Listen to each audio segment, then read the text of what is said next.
Olá, sejam bem-vindos a mais um episódio do meu podcast Nas Quintas dela, este que é um espaço de conversa com pessoas que de alguma forma estão ligadas ao setor agrícola, a temas atuais como a sustentabilidade, a biodiversidade, a inovação, tudo ligado então aqui ao tema central de alguma forma da agricultura e portanto para mim é um gosto estar aqui de alguma forma a moderar estas conversas, a aprender com os meus convidados e também de uma forma indireta a aproximar todos os que nos assistem do tema central do setor agrícola e áreas relacionadas para que também perdure e continue aqui a ser respeitado este setor que tanto nos dá.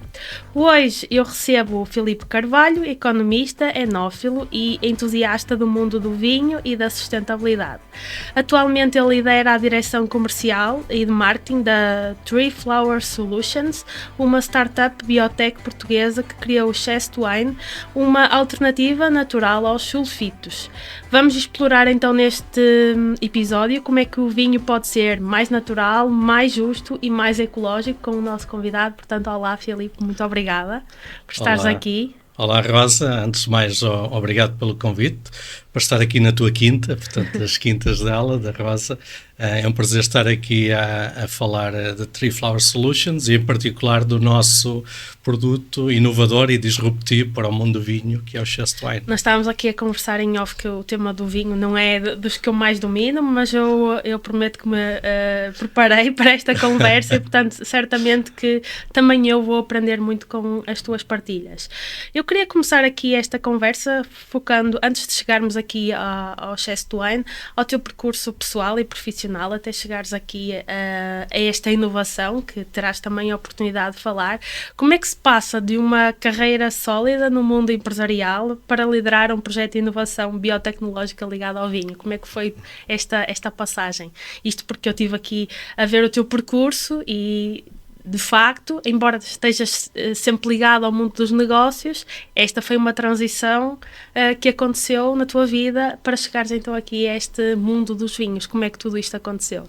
Sem dúvida, tem sido um trajeto muito interessante, portanto, ao longo da minha carreira profissional, e dizer que tenho sido um privilegiado por ter estado em várias realidades empresariais, a nível nacional e também internacional, e em vários contextos, e todas essas experiências ajudaram-me a ser quem eu sou agora. Costuma-se dizer que nós somos o somatório das nossas experiências passadas, e é exatamente isso que aconteceu comigo. Portanto, eu comecei a minha atividade numa zona industrial, portanto, eu sou da região de Águeda, uma zona muito industrial, e, portanto, comecei por aí a minha atividade profissional. Portanto, sou economista de formação, mas também como filho e neto de agricultores, a questão agrícola e em particular a questão vitivinícola sempre esteve presente na minha vida. Os meus pais até há pouco tempo produziam vinho, não é? Vinho caseiro. Então tu de alguma forma estiveste sempre ligado aqui ao mundo dos vinhos? Sempre, desde pequeno que me lembro de estar envolvido portanto, nas lides vínicas de Vindimar, de estar a ajudar os meus pais, os meus avós nas lides agrícolas, a ir para o lagar, como todos os miúdos, ou muitos miúdos da minha geração, e, portanto, estar ligado ao setor de vinho é algo que vem muito de trás, e, portanto, ao longo da vida, portanto, apesar de ter alguns desvios nos setores por onde passei, ferragens, metalomecânica, a parte agrícola, também estive ligado ao óleo vegetal, portanto, a minha intenção foi sempre voltar para o mundo do vinho.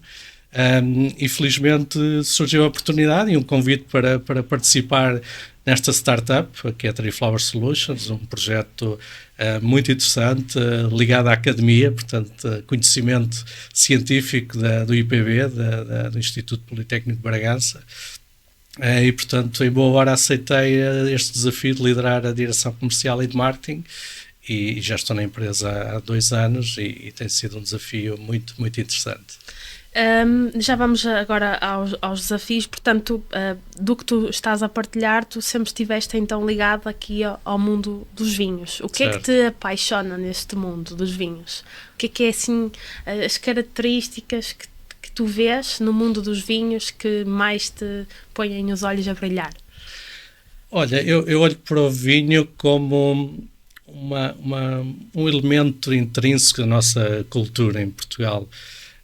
Portanto, é algo que faz parte das nossas vivências desde sempre. Portanto, em certos momentos da nossa história, o vinho era até considerado um alimento. Hoje em dia está sob um ataque fortíssimo a nível internacional de equiparar o vinho a outras bebidas alcoólicas e até, portanto, colocar menções muito agressivas nos rótulos a dizer que faz mal à saúde e que pode até provocar doenças. Porquê que achas que isso acontece? Eu acho que há lobbies muito poderosos a nível internacional que acabam por nos tentar condicionar nesse sentido, não só seguramente de Portugal, nem dos países mediterrâneos, nem dos países que produzem vinho, mas de facto já há alguns anos que estamos a assistir a esse ataque fortíssimo, com orçamentos brutais para apostar em estudos que muitas vezes não têm o seu contraditório. Portanto, existem imensos estudos que falam das propriedades benéficas do vinho, mas também cada vez mais existem estudos que dizem o contrário, mas depois não há muito contraditório. Portanto, acho que está sob ataque, mas voltando um pouco atrás, eu acho que essa questão cultural é algo que me apaixona, portanto faz parte da nossa vivência, da minha vivência como português, como pessoa que gosta da agricultura, porque realmente este é um setor apaixonante, que congrega imensa gente em Portugal, dá emprego a tanta gente. Em termos de exportação representa cerca de 900 milhões de euros para a economia portuguesa e fixa muita gente ainda nas populações rurais, e portanto toda esta envolvência para mim tem um elan e um encanto muito especial, e daí eu gostar e ser um apaixonado pelo mundo do vinho e em particular nos últimos anos pela questão da sustentabilidade associada ao setor do vinho. Eu, por acaso, não sou uma muito apreciadora de vinhos, mas eu gostava de te perguntar, na tua opinião, quais é que são as características que para ti são essenciais para um bom vinho? O que é que tu consideras um bom vinho? Essa é uma pergunta difícil de responder, desde logo porque eu digo sempre que o vinho é uma viagem pessoal. Existem imensas pessoas que falam sobre vinho, alguns deles escrevem, alguns, portanto, podemos apelidar de críticos, influenciadores nessa área, existem muitos que dão a sua opinião, mas eu continuo a dizer que isto é uma experiência pessoal, portanto, cada um tem o seu gosto. E mesmo para mim, o mesmo vinho, bebido em dias diferentes, pode-me saber de forma diferente. Portanto, tem a ver muito com o estado de espírito, com o humor, com questões relacionadas com a comida, a companhia, a música, não falando em questões mais técnicas, como a temperatura do vinho, até o próprio copo em que serve o vinho. Há tantas variáveis que é difícil dizer, eu gosto deste vinho por aquilo ou por outra coisa. Eu gosto daquele vinho porque me está a saber bem naquele momento. E é isso que eu digo sempre quando estou com amigos e às vezes em tertúlias relacionadas com vinho, não se deixem condicionar, portanto, provem o máximo de vinhos que possam existir, nacionais e internacionais também, porque há muitos bons vinhos lá fora.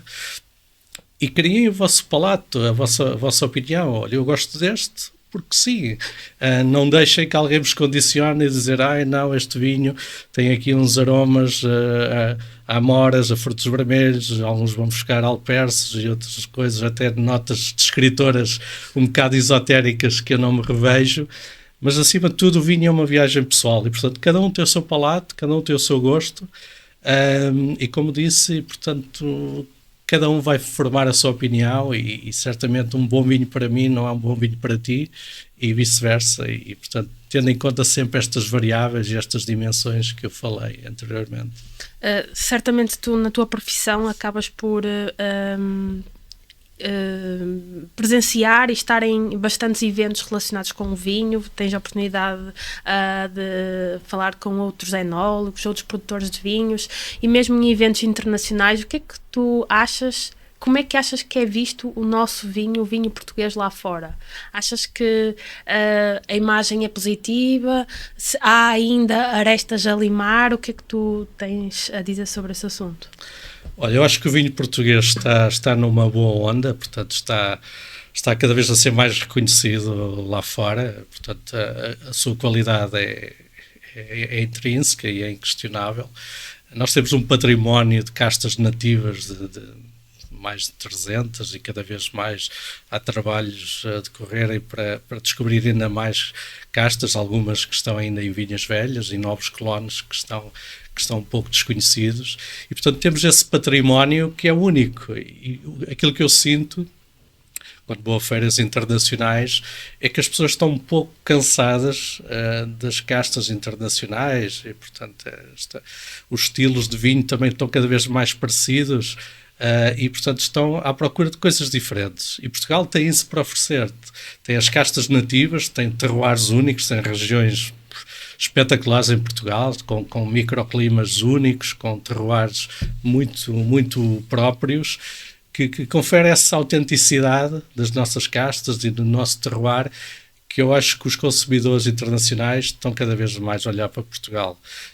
Para partilhar contigo uma pequena experiência, eu estive na semana passada com importadores japoneses que vieram a Portugal, à região do Dão, provar vinhos, e saíram lá encantados. Portanto, perceberam que são vinhos únicos, quem diz do Dão, de outras regiões de Portugal, isto é só um exemplo, são vinhos únicos, castas que eles não conheciam, mas com aromas que eles não estão habituados, mas que lhes agrada.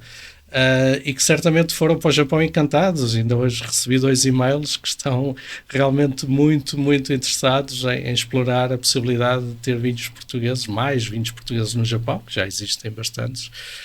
Aliás, o vinho verde está lá há muitos anos e é bastante apreciado nesse mercado. E, portanto, eu diria que o vinho português está num patamar muito interessante neste momento. É claro que pode fazer muito melhor em termos de promoção. A Vini Portugal tem feito um trabalho meritório a esse nível, mas é possível fazer mais e melhor. Mas eu diria que o vinho português está no bom sentido. Temos é que elevar um bocadinho os preços, porque estamos muito baixos quando comparados com outros vinhos, nomeadamente os franceses e italianos, que em prova cega nossos não ficam nada atrás desses vinhos. Porquê que achas que isso acontece? Porquê que achas que os vinhos portugueses têm preços abaixo do que era expectável? Certamente eles têm qualidade para terem um valor mais alto. Porque é que isso acontece? Isso é um problema crónico e estrutural em Portugal, que é que nós somos muitas vezes melhores até que os outros a nível internacional, mas vendemos-nos muito mal. Portanto, o nosso branding, o nosso marketing, eu não vou falar, como também existe vários tipos de branding, mas o branding institucional, o branding do país, a forma como comunicamos para fora, estamos ainda um pouco atrás do que os outros fazem. Portanto, quando se fala em Made in France ou Made in Italy, as pessoas há ali uma aura associada aos produtos, seja vinho, sejam outros produtos. Achas que tem mais peso do que um vinho Made in Portugal? Ainda tem, infelizmente ainda tem, mas acho que estamos a caminhar para lá e os dados da Vini Portugal indicam isso. O preço médio de exportação está a subir, mas salvo erro anda na casa dos 2,60 € por aí, comparado com cerca de 5 a 7 euros destes países. Portanto, temos aqui uma diferença muito grande. Portanto, temos que produzir vinhos bons como estamos a fazer. Hoje em dia raramente se produz vinhos maus, portanto, vinhos normalmente no mercado são vinhos corretos, tirando algumas exceções. Portanto, não é por aí. Temos qualidade, temos estas condições todas que eu falei. Agora temos que elevar um bocadinho mais o preço para tornar também os projetos mais sustentáveis para os produtores e para os viticultores, que cada vez mais é um setor envelhecido, como tu sabes, e, portanto, se queremos fixar pessoas neste setor, temos que o tornar sustentável. Portanto, sabemos o que é que está a acontecer no Douro, portanto, os problemas com a venda da uva, portanto, há uma dificuldade muito grande, os preços pagos pela uva são ainda muito baixos, e, portanto, temos de tornar este setor mais sustentável, e para isso temos que comunicar melhor, manter a qualidade ou até subir, e, portanto, posicionarmos num segmento mais próximo desses países, porque, como disse, em prova cega, os nossos vinhos não nos envergonham, antes pelo contrário. Uma das propostas da empresa, da Tree Flower Solutions, através do Chest Wine, é fazer aqui ter uma proposta, uma alternativa natural aos sulfitos. E aqui entra a questão da sustentabilidade. Certo. Portanto, como é que a sustentabilidade entra aqui nesta equação? Foi uma inquietação ou foi uma oportunidade que surgiu naturalmente para fazer, no fundo, face a um mercado cada vez mais exigente? Olha, eu diria um pouco das duas. Primeiro, só para fazer um pequeno enquadramento de como é que surge o Chest Wine, dizer que o Chest Wine surge no âmbito da academia, do IPB, do Instituto Politécnico de Bragança, que começou a estudar as espécies vegetais da sua região para perceber, e também os subprodutos associados, para perceber se existiria ali alguma oportunidade em termos de mais-valia económica que se pudesse transformar em negócio para aqueles produtos. Começou a estudar, como disse, imensas espécies vegetais, vou mencionar apenas a oliveira, a vinha, entre outras espécies endógenas da região de Trás-os-Montes, até chegar ao castanheiro. E o castanheiro, portanto, estudou uma parte que ninguém tinha estudado até agora, que é a flor do castanheiro. Portanto, o castanheiro faz parte da economia e tem um grande impacto na economia de Trás-os-Montes, da castanha, mas esta parte do castanheiro, portanto, não havia sido estudada. E, portanto, os investigadores perceberam que havia aqui uma mais-valia muito importante e um grande aliado para o setor do vinho, porque as propriedades que encontraram neste extrato da flor de castanheiro são únicas para o mundo de vinho. A matriz vegetal é única e este produto, que acaba por ser no final, após transformação, um tanino enológico, é um poderoso antioxidante e também antibacteriano. Portanto, protege o vinho de uma forma natural, faz ou protege tão bem, eu diria, melhor até que os sulfitos, e posso depois explicar um pouco mais à frente. Eu ia-te perguntar, até porque certamente que há algum público que está-nos a assistir que não sabe bem o que é que são estes sulfitos. Queres explicar para que é que servem os sulfitos num dito vinho convencional? Certo. E de que forma é que a vossa alternativa, o Chest Wine, pode então ser uma alternativa mais sustentável? Com certeza, o que são os sulfitos? Portanto, sulfitos, em termos químicos, é SO2, portanto, dióxido de enxofre, num derivado, que pode ser de várias formas, mas na sua essência é um sintético, é um derivado de petróleo que existe no mundo do vinho. Eu diria que está na nossa vida em muitas áreas, desde a alimentação, em comida processada, até no têxtil. Porquê? Porque funciona como um preservante. E no caso do vinho, um preservante também como antioxidante, protege o vinho de oxidar e protege também o vinho na sua componente antimicrobiana. Portanto, é um sintético que está amplamente usado no setor do vinho há muitos anos. E, portanto, é amplamente conhecido como uma prática enológica comum, standard, utiliza-se em todas as fases de vinificação e, portanto, toda a gente conhece, portanto, este produto e, como disse, está presente no setor do vinho, mas também noutras áreas da nossa vida que está em utilização.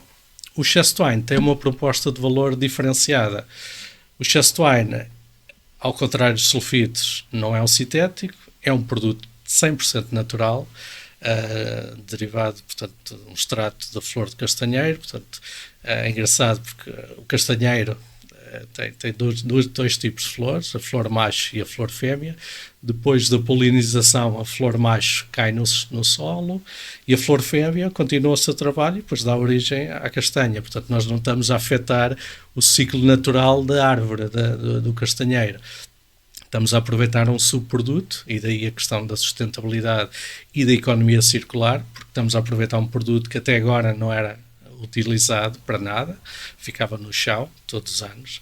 Agora estamos a recolher com os agricultores e estamos a certificar essa flor e estamos a transformá-la num tanino enológico. Portanto, há aqui uma mais-valia também para os agricultores e estamos a dar mais uma fonte de rendimento para além da castanha. Isso é muito interessante. E, portanto, estamos a ajudar a economia local, estamos a cumprir esse princípio de ajudar a fomentar a economia local e a reter pessoas em Trás-os-Montes. E, portanto, o Chest Wine Aplica-se também nas mesmas fases de vinificação que os sulfitos, a saber, pré-fermentação, durante a fase malolática e depois em estágio em barrica ou antes de engarrafamento. Portanto, do ponto de vista enológico, na cabeça do enólogo não muda nada. As rotinas são a mesma. Em vez de utilizar sulfitos, utiliza agora um produto natural que lhe vai garantir a proteção total dos seus vinhos ao longo de todas estas fases de vinificação, sem qualquer tipo de impacto em cor, aroma e sabor. Todos os testes que fizemos, científicos, para ter certeza que este tanino enológico da família do castanheiro entrava no códex da OIV, ou seja, poderia ser usado como um produto enológico no âmbito da OIV, a Organização Internacional da Vinha e do Vinho, e portanto fizemos todos esses testes científicos para comprovar isso, não afeta a cor, nem aroma, nem sabor. Era isso que eu te ia perguntar, porque provavelmente há de haver pessoas que podem, no fundo, lançar o mito de que o excesso de wine pode, no fundo, alterar o sabor do vinho. Não acontece isso. Não acontece. Portanto, isso é ponto assente. Todos os testes científicos fizemos, e estamos desde 2017, primeiro com a Universidade e depois com a Tree Flower Solutions a fazer testes científicos e também no terreno, microvinificações que fizemos, e também com pequenos produtores que fomos fazendo ao longo dos anos, e hoje em dia já temos vários vinhos, alguns engarrafados com mais de 5 anos e continuam totalmente protegidos. Portanto, este produto funciona, não tem qualquer tipo de impacto. Também em provas cegas que vamos fazendo com sommeliers que convidamos, enólogos, pessoas relacionadas com o mundo do vinho, provam o nosso vinho. Temos vinhos, um vinho natural, um vinho com sulfitos e vários vinhos com excesso de wine, sempre as mesmas uvas e sempre o mesmo processo, e depois para perceberem as diferenças. E, portanto, todos eles dizem que não há qualquer tipo de impacto, mas há realmente uma conclusão muito interessante que muita gente diz, enólogos e quem prova vinhos com excesso de wine, é que os aromas naturais da casta utilizada saem mais elevados. São potenciados. São potenciados. Portanto, os sulfitos, como disse, são muito agressivos, é uma bomba atómica, não é? Tu queres matar uma formiga e utilizas uma bomba atómica, ela, claro, mata a formiga, mas também mata tudo o que está à volta. Portanto, os sulfitos funcionam, mas vão-te atacar a cor do vinho, as antocianinas, e vão-te atacar os fenólicos, os aromas naturais que tu queres preservar. E com o excesso de wine, não, esses aromas naturais saem mais preservados. Há bocado falei desta molécula. Esta molécula é realmente única, e daí temos a patente mundial e vários prémios de inovação com este produto, porque esta molécula é muito bioativa. Ela reage de uma forma completamente diferente quando comparada com os sulfitos. Os sulfitos só vão atuar depois dos mecanismos oxidativos já terem começado. Ou seja, o vinho já está afetado de alguma forma, portanto, na sua essência. Com o excesso de wine, não. O excesso de wine não deixa que os mecanismos oxidativos comecem, portanto, previne essa oxidação. Porquê? Porque esta molécula é muito reativa e sacrifica-se para se ligar ao oxigênio livre e aos metais que provocam esses mecanismos oxidativos.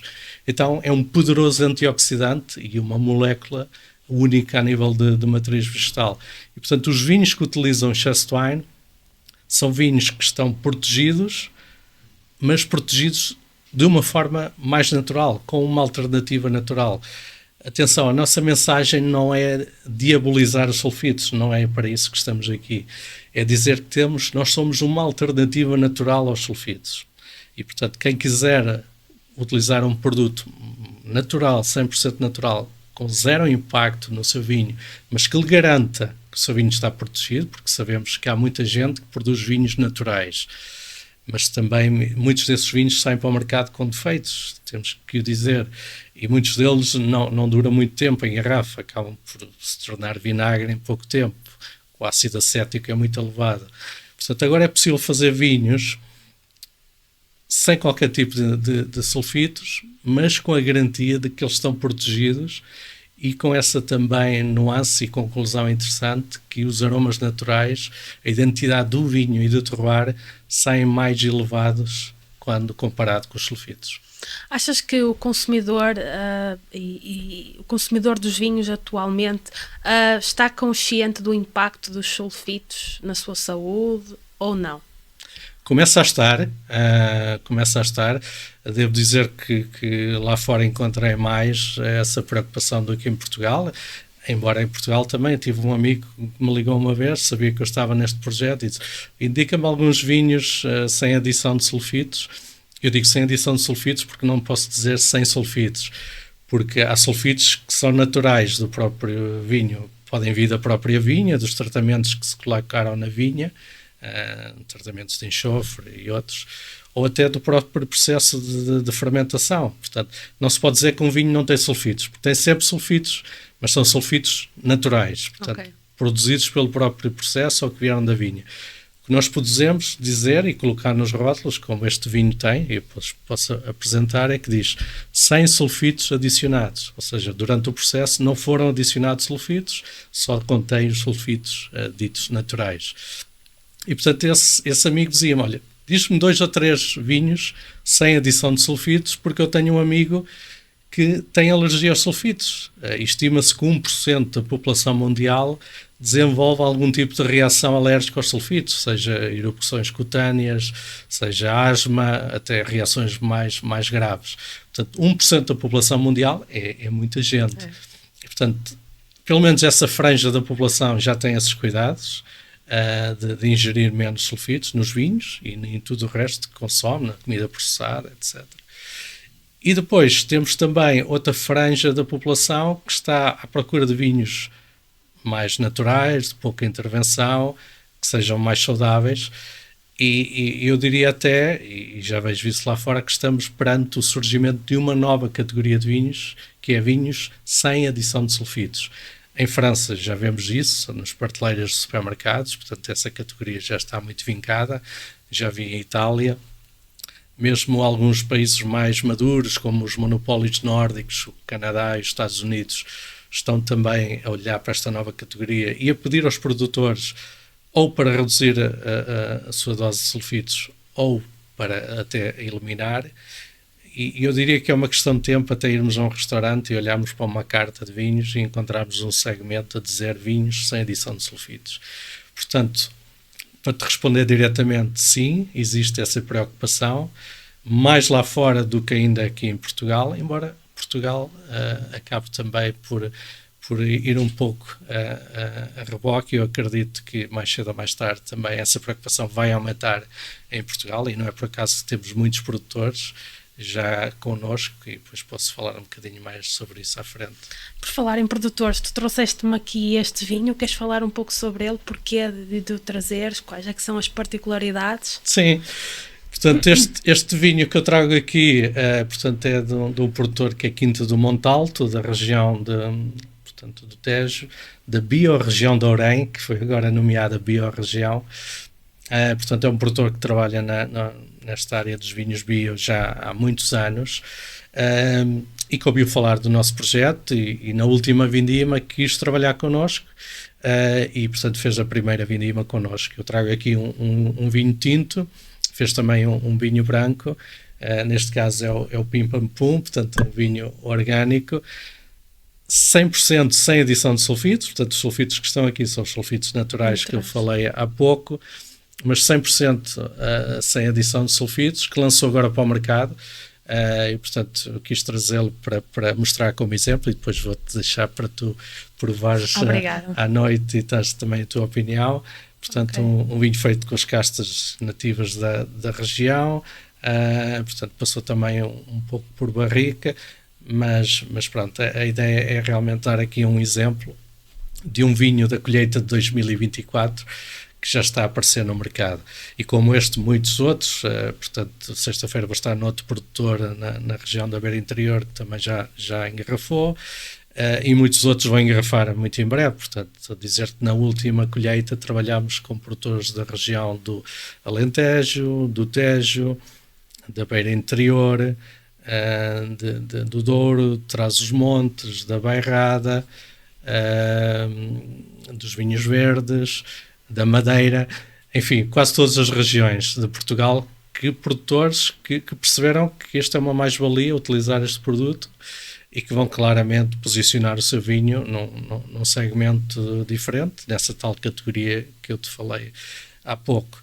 Dizer também que para além de Portugal estão a surgir muitos outros vinhos noutros países, em Pois Espanha. era isso que eu te ia perguntar, como é que é comparativamente no fundo a adesão dos produtores portugueses e depois lá fora, como é que está a ser? Vocês trabalham com produtores de várias partes do mundo, não é? Portanto, como é que é essa adesão? Sim, estamos a trabalhar em vários mercados, é verdade. É claro que Portugal, até por razões óbvias, começámos por aqui e os primeiros testes foram feitos em Portugal. Depois apostámos muito na última vindima e esta próxima vindima vai ser também assim.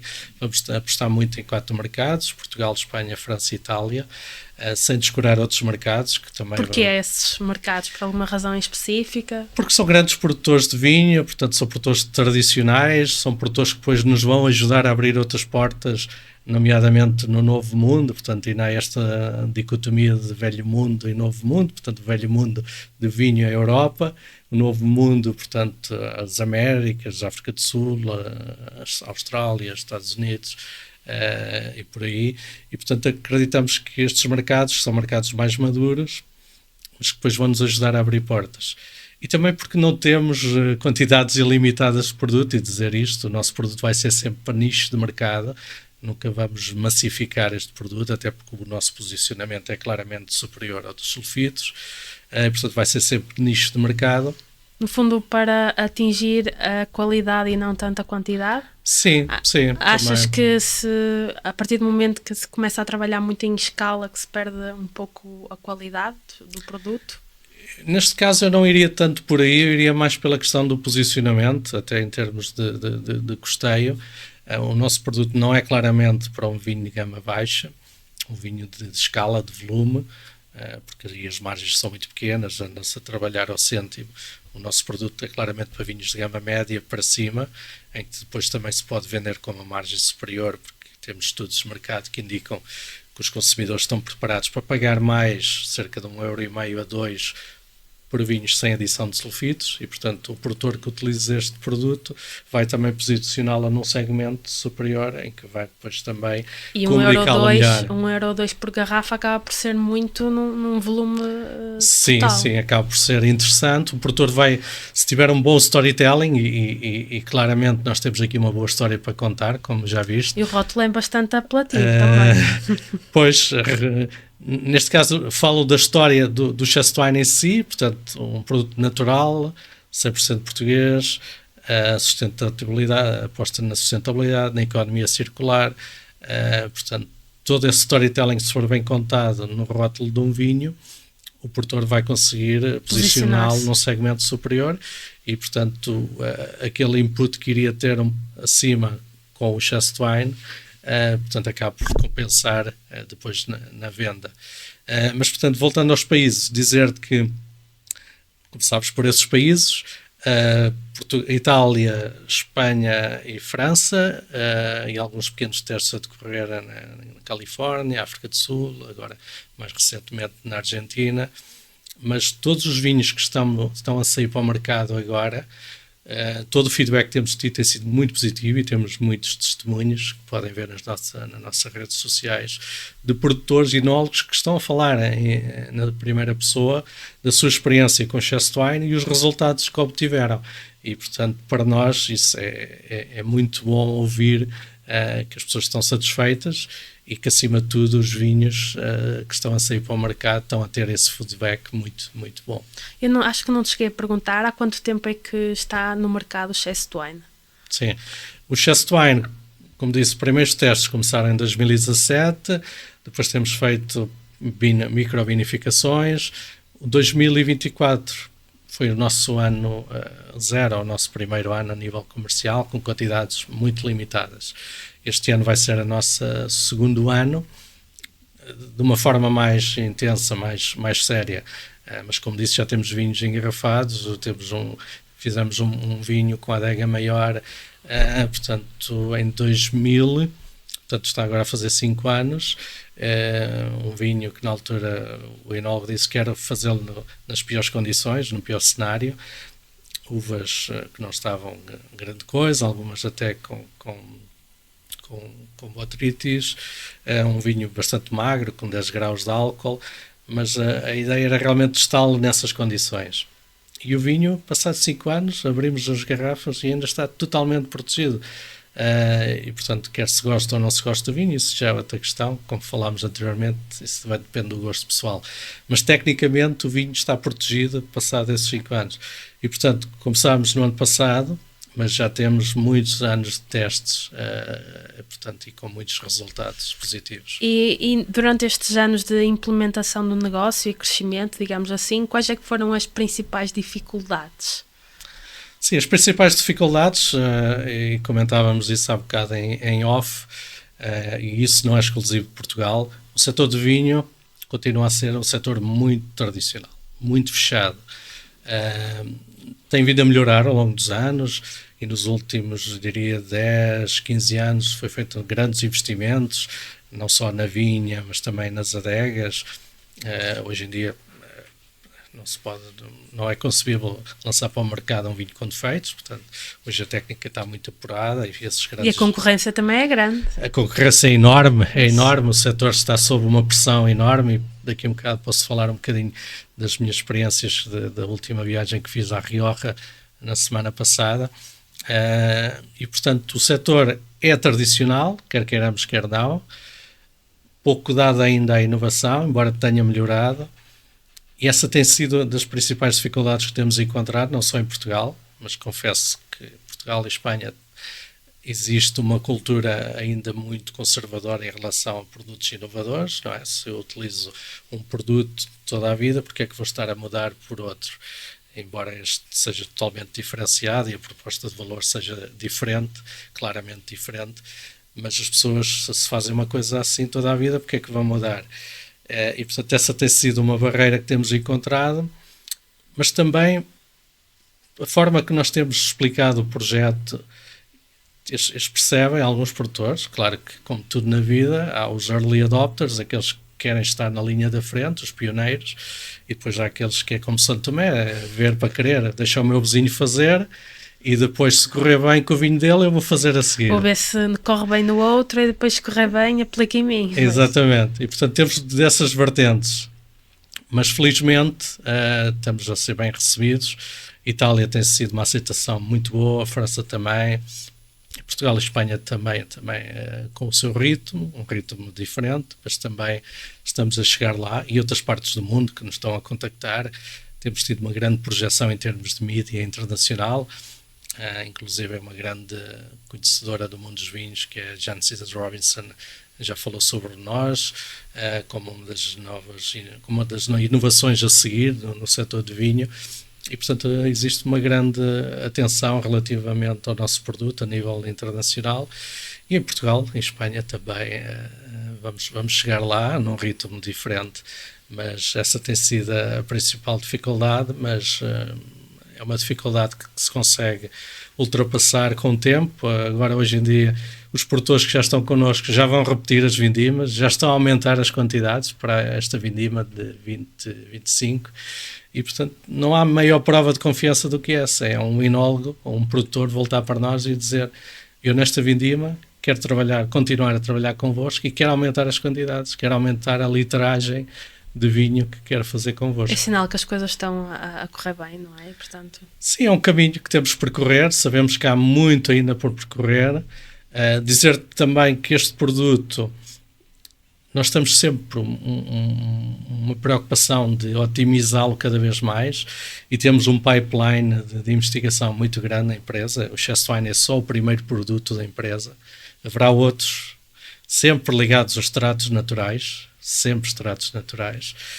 e mesmo o Chest Wine está a ser otimizado para que no futuro possa trazer mais, e estamos a tentar descobrir coisas novas ainda. Portanto, não é um produto final, está a funcionar e está a funcionar muito bem, mas há coisas que ainda vão funcionar melhor no futuro, porque estamos a tentar ainda mais otimizá-lo e mesmo o protocolo que nós temos, portanto, para que realmente possa ser usado em mais litragem, por exemplo, ou até em outros estilos de vinho, porque neste momento estamos a usar só em brancos, tintos e rosés, mas no futuro queremos também chegar aos espumantes, aos vinhos espumosos, aos vinhos doces, e portanto estamos a otimizar a fórmula também nesse sentido.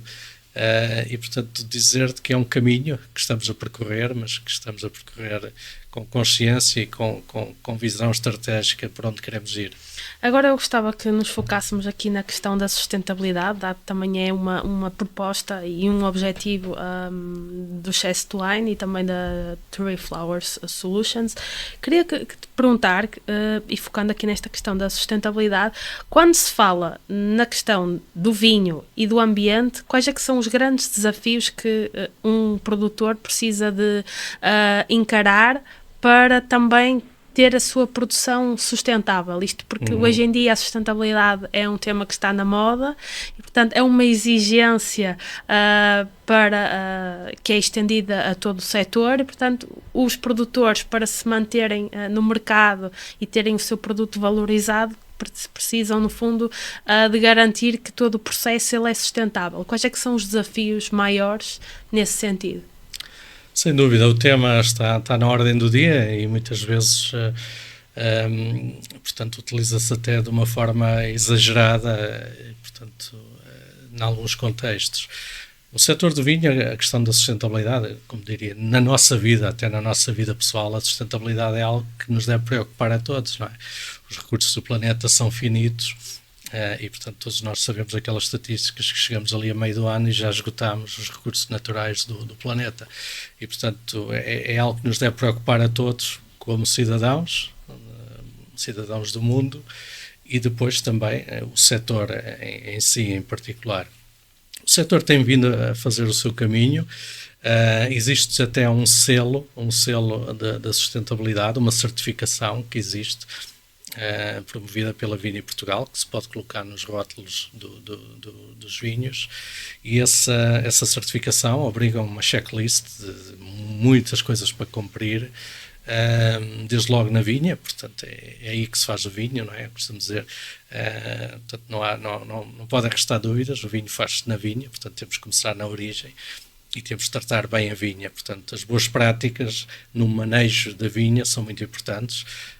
A questão do abandono dos produtos químicos ou a redução ou de procura de alternativas para reduzir esses produtos químicos, o manejo das alfaias, o tipo de impacto de pegada carbónica associada a todas estas dimensões é de facto muito importante. Essas boas práticas que se adoptam, desde logo começando pela vinha, depois na adega também um conjunto de boas práticas que têm que ser ou que devem ser observadas.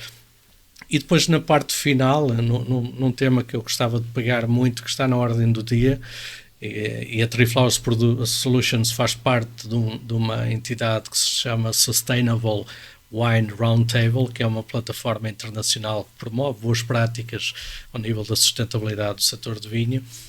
E esse movimento, essa plataforma, está a tocar num ponto muito importante, mais ajusante, já quase no fim da cadeia, que é a questão das garrafas. E, nomeadamente, como é que podemos intervir nas cadeias logísticas para diminuir a pegada carbónica com o transporte de vinho, a nível internacional. Transportamos contentores entre continentes. Como é que podemos reduzir essa pegada carbónica? E uma das formas que eles falam é realmente reduzir o peso das garrafas. Isso é um tema que a mim diz muito e tenho falado sobre isto já em muitos fóruns ao longo dos anos. Para mim não faz sentido que as garrafas tenham um peso exagerado. Desde muito cedo se associou a que uma garrafa pesada, e tu vais a uma prateleira e muitas pessoas que vão escolher um vinho e não têm que perceber todos de vinho, atenção, de cada um, e muitas vezes sentimos-nos perdidos quando vamos a uma prateleira e olhamos para tantas referências. Eu certamente. Sentimos perdidos e muitas vezes o que é que vamos procurar?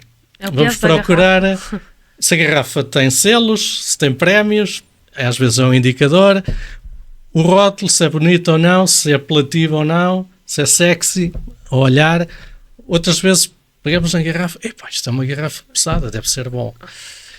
Não é o caso, nem tem que ser o caso. Portanto, eu já apanhei vinhos em garrafas pesadas realmente não.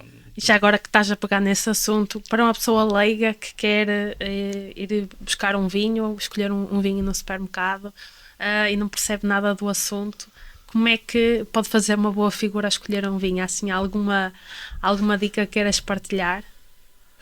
Essa é realmente uma questão difícil. Eu estou no setor e, portanto, se calhar conheço um bocadinho mais do que as pessoas em geral, fruto destas minhas vivências, mas mesmo assim sinto-me perdido. Porquê? Porque cada vez mais estão a aparecer marcas novas, referências novas que eu não conheço. E, portanto, aquilo que eu ultimamente estou a fazer, e vou expressar a minha opinião pessoal, cada vez menos estou a ligar para os prémios, cada vez menos estou a ligar se a garrafa é pesada ou não, e para mim isso, eu até detesto quando as garrafas são pesadas, porque estamos a falar de uma pegada carbónica brutal, dentro desse tema que eu te falei, do setor da sustentabilidade. Aquilo que eu procuro neste momento é produtores mais pequenos. E passo a explicar. Produtores que trabalhem em nichos de mercado, com pequenas quantidades, com menos intervenção nos seus vinhos, que tentem transmitir a autenticidade das suas castas e do seu terroir, da sua região. É isso que eu procuro quando vou a uma prateleira, mas é a minha opinião, vale o que vale. Okay. Portanto, não há uma fórmula. Eu gostava de ter. Eu pensei que tu ias ajudar aqui as pessoas. Não há uma fórmula, portanto, mas em caso de dúvida, levem e provem, porque pelo menos já vão criar uma opinião em relação àquele vinho e na próxima vão dizer, olha, gostei ou não gostei. Mas na dúvida... O vinho também é algo muito pessoal, não é? Os gostos são muito diferentes de pessoa para pessoa. Muito. O meu palato não é igual ao teu, tem a ver muito também com as nossas vivências, a nossa memória sensorial, os cheiros das nossas infâncias, de andarmos, por exemplo, no campo, os cheiros que muitas vezes ficam aqui gravados, os paladares, a comida da nossa avó. Há muita informação sensorial que está gravada em cada um de nós, que é pessoal, e que muitas vezes os vinhos nos sugerem esses aromas, mas que para mim posso não gostar, para ti podes gostar. Vou-te dar um exemplo assim mais banal. Eu não gosto de pimento verde, não gosto do sabor. Indigesto. Não aprecio, há pessoas que apreciam. E há uma casta de vinho, que é a Cabernet Sauvignon, que me sugere, tem um elemento que é a pirosina, que me sugere o pimento verde. E, portanto, eu não consigo beber todos os Cabernet Sauvignons porque muitos deles sugerem-me esse aroma que eu particularmente não gosto, mas já apanhei alguns que gostei, porque calhar mais evoluídos, em barrica. E, portanto, só para concordar contigo, que sim, é uma viagem pessoal e não há fórmulas mágicas aqui na escolha de um vinho. Agora eu queria focar aqui numa parte que é paradigma entre a inovação versus tradição. E nós vivemos num país que tem uma tradição vitivinícola muito grande e eu gostava de perguntar, num setor que tem tanta história, tantos rituais associados aqui ao vinho e à vinha, como é que se traz a inovação sem ferir a alma das pessoas mais tradicionais relativamente ao vinho? Deve ser um desafio também.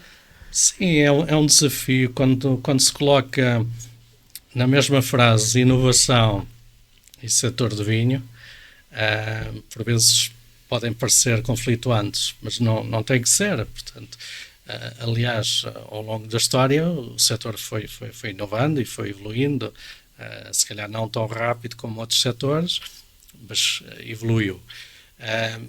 Como disse há pouco, há produtores que percebem que a inovação é essencial para trilhar o caminho.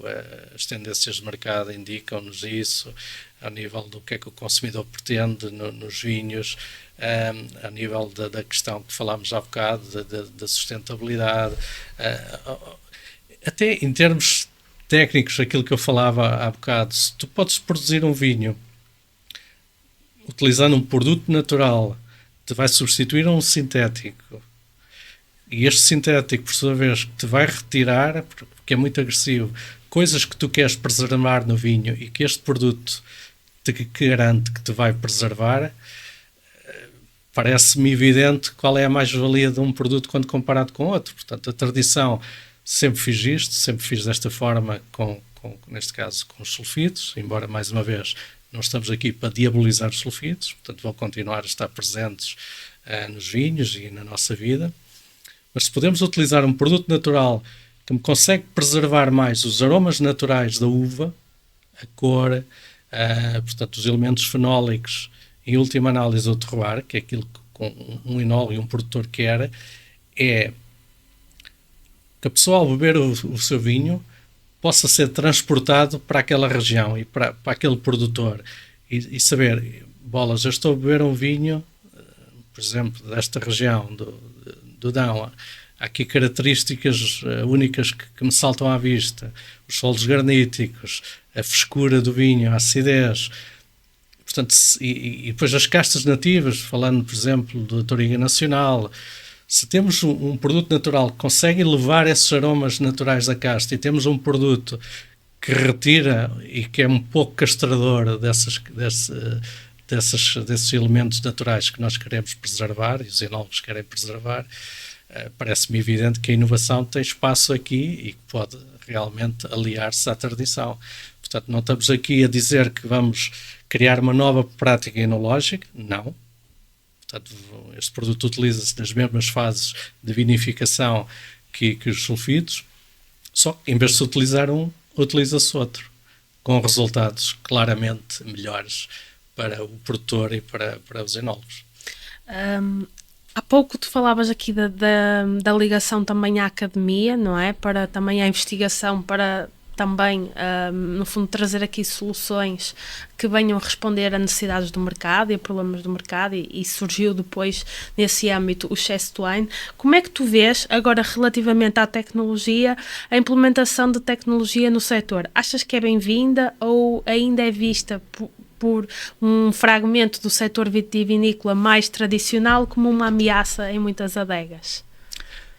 A tecnologia tem vindo a ser adotada a nível geral, portanto vemos que há muitos produtores, e aí posso falar do exemplo que conheço em Portugal, há muitos produtores que estão com projetos muito interessantes, não só na vinha, mas também na adega, na vinha, portanto a utilização de tratores com energias renováveis, com automatização, a utilização de sensores na vinha, a utilização de drones para monitorizar a vinha, as pragas, mas também como forma de pulverização. Portanto, há projetos muito interessantes a decorrer em Portugal, nesse sentido. E depois também na adega, um maior controle, monitorização, utilização cada vez maiores de sensores no âmbito de um conceito de adega inteligente. Eu estive na semana passada na Rioja, em Espanha, e vi uma adega que eu disse, bolas, nunca tinha visto isto, portanto, que já incorpora inclusive a inteligência artificial nos seus processos.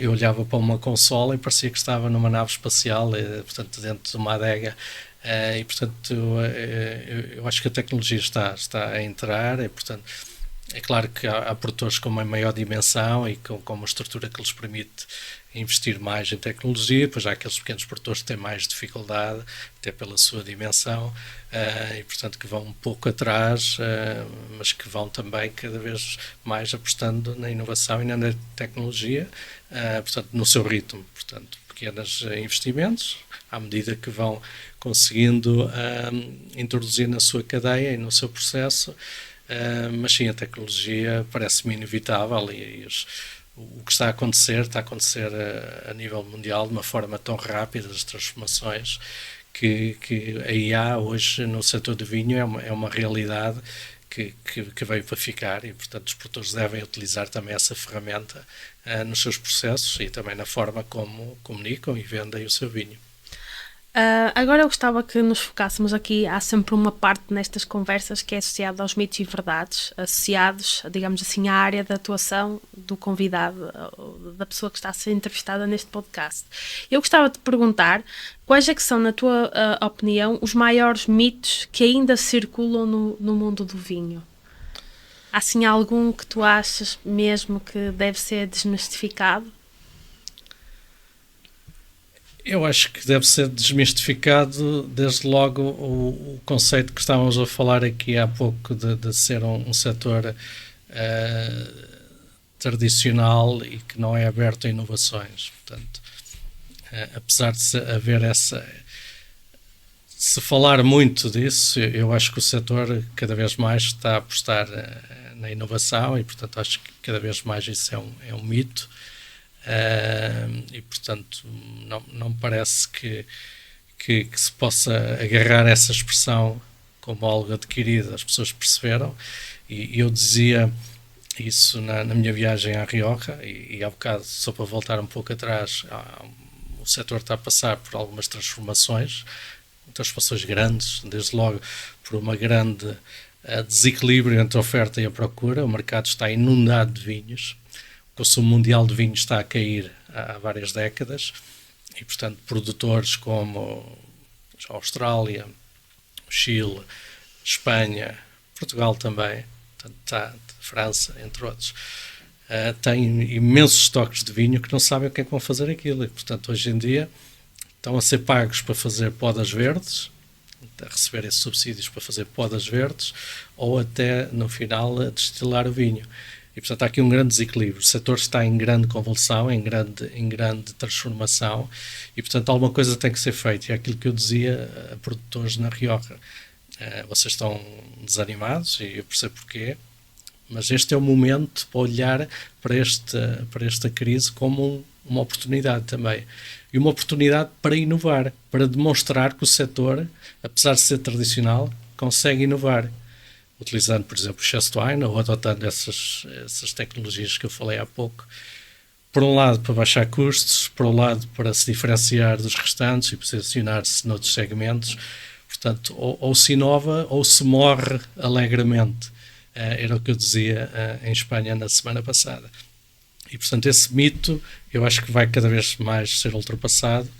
Tradicional, sim, mas também aberto a inovar como uma forma de sobreviver e de ultrapassar este momento menos bom. Dado que tu também estás muito ligado aqui a esta questão do marketing, não é? Também de venderes esta ideia do Chest Wine, eu gostava de perguntar como é que nós, enquanto consumidores, que andamos à procura de um vinho, por exemplo, para um jantar ou alguma situação especial, nós conseguimos distinguir, no fundo, o marketing verde, o greenwashing, também associado aqui ao setor do vinho, do que é realmente um vinho que é produzido com práticas realmente sustentáveis. Como é que nós conseguimos fazer isso para uma pessoa leiga que não percebe nada do assunto e que quer realmente encontrar um vinho para uma situação especial, mas que tenha sido produzido respeitando então a sustentabilidade? Como é que fazemos isso? Olha, como falei há pouco, existem várias certificações, portanto, existe o selo da sustentabilidade da Vini Portugal, a Comissão de Vitivinícola da região do Alentejo também já tinha um programa de sustentabilidade que colocava nos rótulos. Portanto, aquilo que eu convidava os produtores era que olhassem para o contrarótulo e vissem, portanto, lessem um pouco, portanto, primeiro da história do vinho, do produtor. Posso levantar só um bocadinho ali para aquela câmera? Okay. E depois olharem para os selos que têm. Portanto, este selo que está da aqui agricultura é um biológica. Selo PT Bio. Portanto, este produtor, para colocar aqui o seu selo, teve que cumprir uma checklist bastante exaustiva a nível de boas práticas de sustentabilidade, quer na vinha, quer também na adega. Portanto, o que eu iria sugerir é que as pessoas olhassem para o contrarótulo, lessem o que está no vinho e vissem se tem o selo bio ou o selo da sustentabilidade da Vini Portugal ou dos vinhos do Alentejo.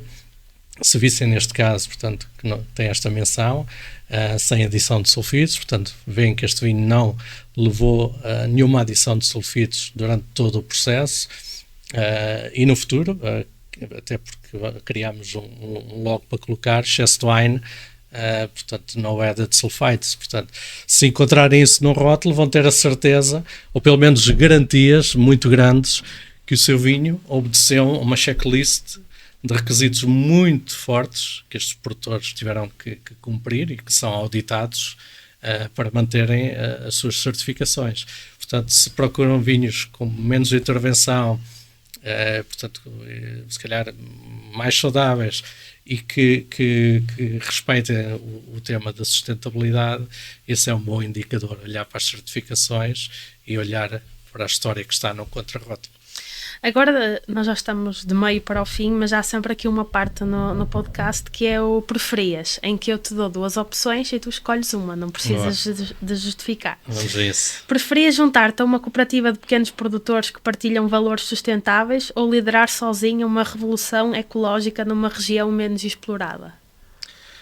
Eu preferia unir-me porque tem uma palavra que eu gosto muito, que é, aliás, várias palavras, união. Eu acho que sozinho não conseguimos nada, nem no nosso projeto, nem na nossa empresa, nem na nossa vida. Portanto, a união de esforços portanto, é importante. Juntos vamos mais longe, portanto, é esse o ditado. E depois toquei também pequenos produtores, que é um tema que para mim é muito particular e que eu gosto bastante. Preferias criar uma sala de provas moderna com tecnologia de ponta ou manter o charme rústico de uma adega entre castanheiras? Claramente o charme entre castanheiras, portanto, até porque tem aí um storytelling brutal para contar, e portanto, quando se está neste mundo do vinho, é bom ter uma boa história para contar. Preferias ver o vinho sustentável servido nos grandes eventos internacionais ou valorizado em pequenos encontros comunitários e familiares? Eu aí vou um bocadinho mais para a projeção internacional, porque acho que é importante também termos escala, não é? Todos os projetos têm que ser sustentáveis, não pode haver essa utopia de criarmos produtos para meia dúzia de pessoas, e portanto, se estamos a fazer algo que é bom, com resultados, porque não expandir e escalar para todo mundo, para que todo mundo possa usufruir dessa inovação. Preferias explicar sustentabilidade a especialistas céticos da velha guarda ou a jovens curiosos que querem mudar o mundo com um copo na mão? Claramente aos jovens, porque o futuro está realmente nos jovens, e depois porque estão com um copo na mão, portanto que é claramente um sinal que estão comprometidos com o setor e com o futuro.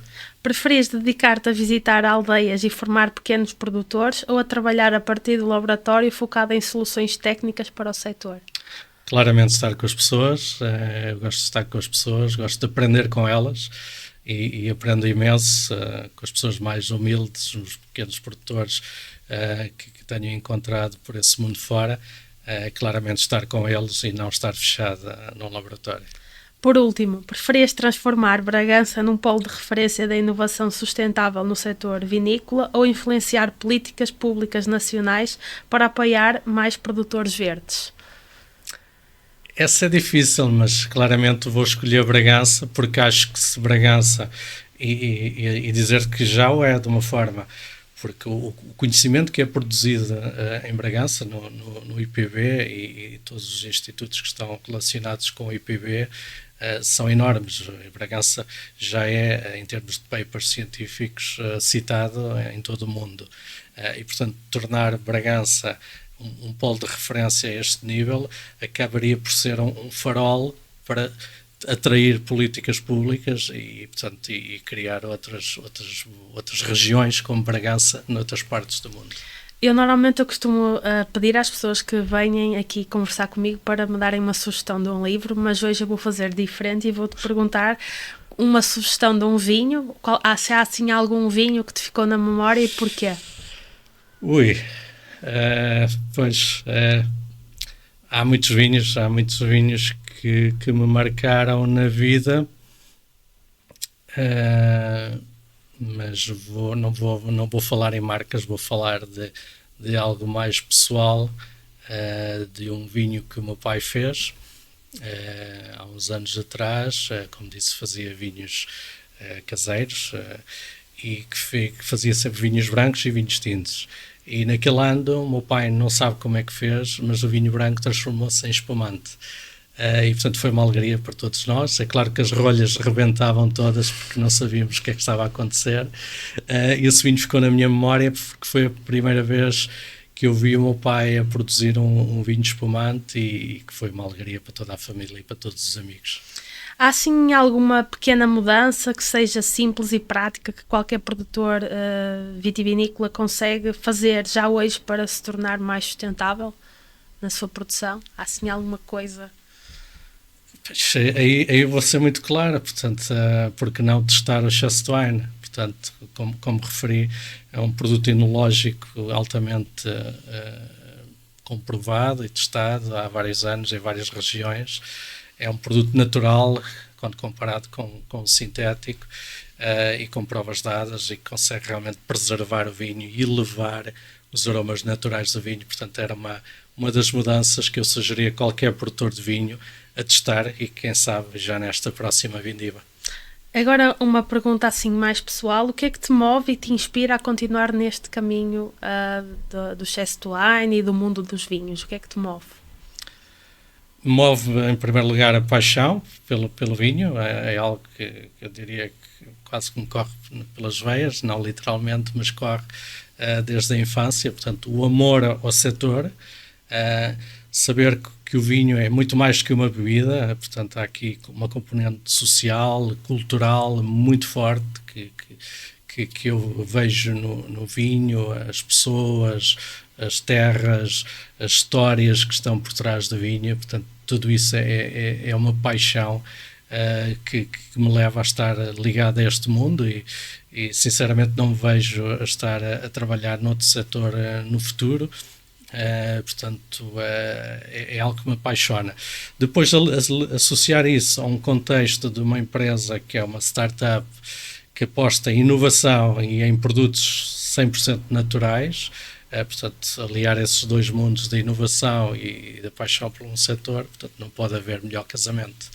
Há sim algum projeto para o futuro, algo que tu gostavas de ver concretizado no âmbito da tua empresa, que gostavas assim que fosse realizado no futuro, alguma ideia que ainda não foi realizada, algum avanço, alguma meta, sei lá, em termos de produtores, de faturação, não sei, alguma coisa que gostavas de ver atingido, alguma melhoria no negócio, alguma coisa?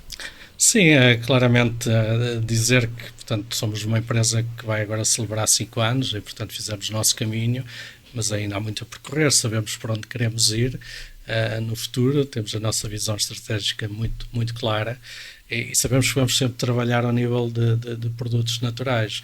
O Chassedoine é apenas a primeira estrela nesta constelação de produtos que vai surgir dentro deste pipeline de desenvolvimento que eu referi há pouco. Portanto, vamos no futuro ter outros tipos de produtos, que eu não posso ainda falar muito, mas claramente, o segredo é a alma do negócio. Claramente vamos ter aí algo no futuro relacionado com a vinha, para tratamentos da vinha, também para o setor alimentar, eventualmente setor têxtil.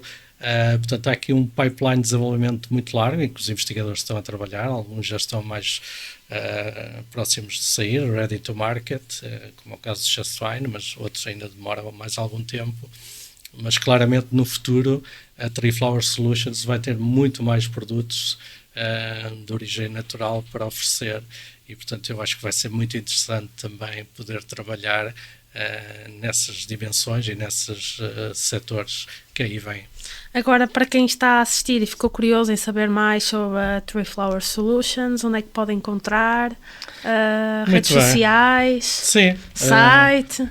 A Tree Flower Solutions é muito fácil de encontrar, portanto temos o nosso website, treeflowersolutions.com, nas nossas redes sociais também, é Tree Flower Solutions no Instagram, onde podem ver imensos testemunhos de produtores e de pessoas que estão a utilizar o nosso vinho, portanto se é um produtor de vinho e se ainda tem algumas dúvidas, pode passar por nossas redes sociais, o nosso Instagram está lá imensos testemunhos, o nosso Facebook, o nosso LinkedIn e, claro, os nossos contactos, o nosso e-mail geral@treeflowersolutions.com. Em última análise, o meu contacto, Filipe Carvalho, que estarei sempre disponível para ajudar qualquer produtor e dizer-te que para nós cada produtor é um parceiro, não é um cliente, porque a nossa solução é sempre customizada. Portanto, o produtor chega ao pé de nós e aqui a primeira coisa que nós perguntamos é que tipo de vinho é que quer produzir e qual é a quantidade de vinho. E depois nós vamos arranjar uma solução customizada para aquele produtor e ao longo do ano vamos sempre acompanhá-lo através de testes HPLC, de cromatografia líquida, que vamos fazer nos nossos laboratórios com amostras que vamos pedindo, para dar garantias aos produtores que o vinho está protegido e que está a evoluir. Portanto, o produtor para nós não é um cliente, é um parceiro e, portanto, podem contar connosco para os ajudar nesta caminhada de utilizar um produto natural, portanto, que lhes vai garantir não só a proteção do seu vinho, mas também a elevação dos aromas naturais do seu produto. Olha, Filipe, muito obrigada por esta conversa. Tal como eu te disse, o tema dos vinhos não é dos meus preferidos, mas confesso que gostei muito desta conversa, aprendi imenso e quem sabe também, se a partir desta conversa também não vá despertar aqui uma paixão sobre o tema dos vinhos. Foi muito interessante perceber que estão a surgir no mercado soluções mais naturais e portanto, a sustentabilidade, tal como nós falamos, está na ordem do dia e é também interessante que também no setor dos vinhos se siga esta tendência de soluções mais naturais e, portanto, fiquei muito contente de conhecer também o Chest Wine, também mais de perto, portanto, obrigada. Tenho a certeza que quem está a assistir e que é consumidora de vinhos vai ficar agora mais receptivo e mais atento aos rótulos dos vinhos para perceber então qual a origem dos vinhos, o processo, se são biológicos, portanto, olhar então para essa informação com mais critério. Portanto, obrigada. Muito obrigado, Rosa, pelo convite. Foi um prazer partilhar contigo e também partilhar das tuas experiências e dar-te os parabéns por este fórum, que acho que é muito importante, que já sigo há algum tempo. Portanto, em nome da Tree Flower Solutions, muito obrigado por esta oportunidade. Obrigada eu. Quanto a mim, é tudo. O meu nome é Rosa Moreira, tenho vindo a estar aqui a conversar com personalidades inspiradoras do setor, tenho aprendido muito com as partilhas dos meus convidados e este é um espaço onde, no fundo, partilhamos informação de uma forma simples, partilhamos também o que de melhor se está a fazer do setor e também esta é uma forma de ensinar e aproximar todos deste setor agrícola que tal como vimos neste episódio também é inovador, é tecnológico e preocupa-se também com a sustentabilidade. Espero que tenham gostado. Vemo-nos num próximo episódio, sempre com a agricultura em primeiro lugar. Até à próxima.